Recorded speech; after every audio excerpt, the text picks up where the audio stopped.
I was happy being one of the people championing Japanese Breakfast's 2017 album, Soft Sounds from Another Planet, back when it dropped, because I think it's actually really nice and lovely and warm and cozy. Sure, it's not one I go back to as much anymore, but I still think it has some really fantastic songs on there. I think the guitar tones really just really hit on that album. It's such a well-crafted album in terms of the atmosphere that it conjures up.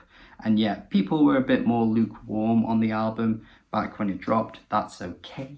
It's okay. But I just can't quite fathom how people don't listen to the track Diving Woman and not get sucked into that thing. I still believe it's one of the best songs of 2017. It was back then. Even today, I would still say that now. And so, of course, I was happy to be reviewing the newest album from Japanese Breakfast, which I have been pretty hyped for a good few months now. Back when the single Be Sweet dropped, certainly a different direction for Japanese Breakfast as an artist, but it didn't really disappoint, and it actually really works for the sound that it's going for. And Jubilee is actually just a big reminder that Japanese Breakfast has been on an upward trajectory since her birth.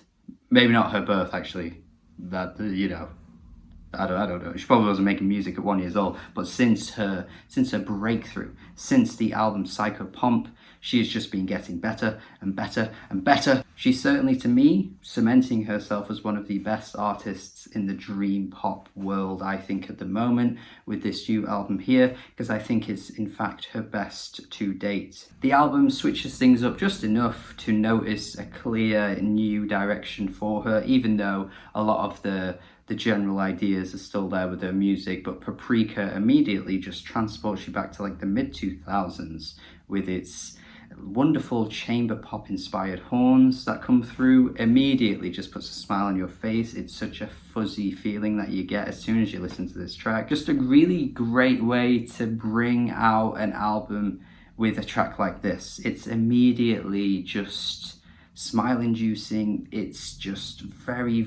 rich and just feels quite celebratory even. Any track that works horns like this into it without it sounding cheesy and just makes it sound really fresh and fun just works for me. Reminds me of like some of the best moments that we got on like Sufjan Stevens' Illinois, which is a huge praise because I think that album's fantastic. Wouldn't even be surprised if that's what she was attempting to channel here, but even still, without that comparison, it's a great opening song. Be Sweet to Me Baby is the second track, just really poppy and again quite in your face and celebratory, but in a different way this time. Really think she's attempting to, you know, channel the 80s here with the synthy funk jamminess of this song. Very sweet, but I guess it is literally in the title of the song, so you know it's telling you what it's going to be before you even hear it. Thankfully not as like, you know, sweet as something like BTS, which is just too sugary and too in your face and too annoying at times actually, but she kind of toes the line. She balances it really well. She never tips it over. It just feels like the right amount of sugar. It's hard to get a song like this right without it feeling too cheesy and a bit too much, but she actually nailed it here. I think this is a really fun little track. Kokomo or Kokomo is one of my favorite tracks as well. Really love this one. Again, the dreaminess really comes through here, and my god, she was listening to Camera Obscura when she recorded this track. She must have been. This is so Camera Obscura. Another 2000s act that I'm citing here. Sorry for all the comparisons, but it definitely makes sense. Listen to the song Tears for Affairs by Camera Obscura from 2006. And there is definitely a similarity here. Just a really well crafted, lovely little tune. And I'm glad it reminded me of Camera Obscura. I think they're so underrated, honestly. So overlooked, so underrated. And I'm glad a song from 2021 is reminding me of that. Slide Tackle is one of the first tracks that immediately transports me back to her 2017 album, Soft Sounds from Another Planet. This track, again, goodness gracious, the guitar tones come back. They are here. Oh my god, another track that could easily be tied for my favourite. This track run, this first 4-track run, ridiculous. These songs have enough to differentiate them while also being pretty similar in their sound and aesthetic. And of course, Japanese Breakfast, by the way, is a really lovely singer. Like, she's got a really nice voice that just works so well for what she's going for. And yet, like I say, each track seems to go for something slightly different, but it's just working so well. Now, this is probably not going to go down too well because I've seen a few people say this as their favourite track, but I will say the 4-track run that I love is slightly halted by track 5, Posing in Bondage. Now, it's certainly not a bad song. It's actually pretty alright. I think the way the track blossoms towards the end is lovely as well. I think, you know, some of the ideas that were brought in later in the track should have been there for most of the song, but I just think the vocals here just aren't quite as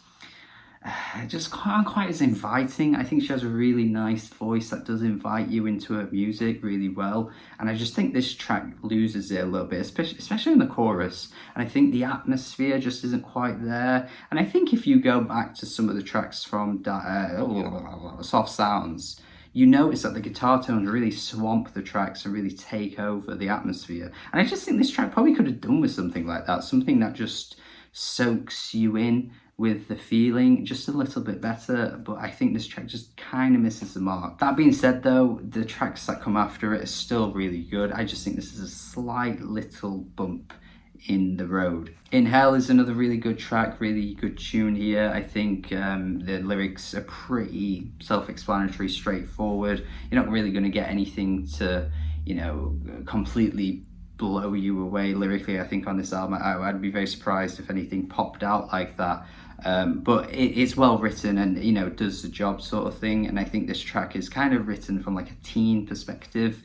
You know, Hell is finding someone to love, and then she kind of like uses that sort of idea, the mantra, I guess you could call it, and uses other things that compare, you know, hell to love. Not a particularly original idea, but I think it's one of those tracks that, you know, does what it's doing pretty well, and the tune at the core of the song is really nice and just, again, is classic for Japanese Breakfast. She has a good knack for making a pretty melodic, catchy, accessible song while also keeping a lot of the like atmospheric feelings that just kind of like reach into your heart really well. I think it could be easy to just not really get that much out of this kind of music or this album particularly, but I just think if you just let it just consume you, you do really start to appreciate the production and the vocals. Posing for Cars is the final track, which definitely takes a different direction emotionally, I feel, with the lyrics. This one definitely feels like the most powerful moment on the album and is just completely certified in that description.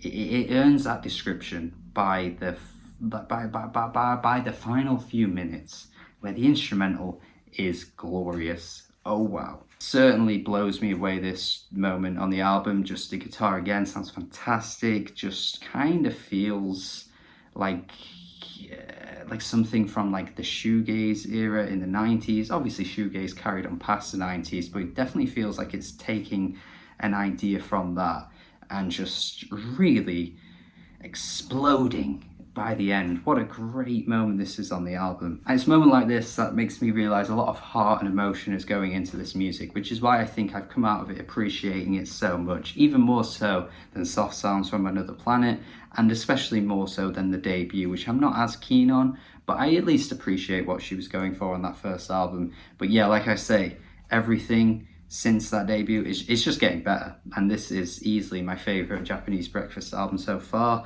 and I think people will start to warm up to it with this one too. I think a lot of people will really appreciate this album, as do I. I think it's great. 8 out of 10 from me. Would love to know your thoughts in the comments, that would be fantastic. Thank you for watching my review. Do subscribe if you haven't already. Tell me what you think of the album, obviously. Tell me what I should review next as well. Have a good day, and goodbye.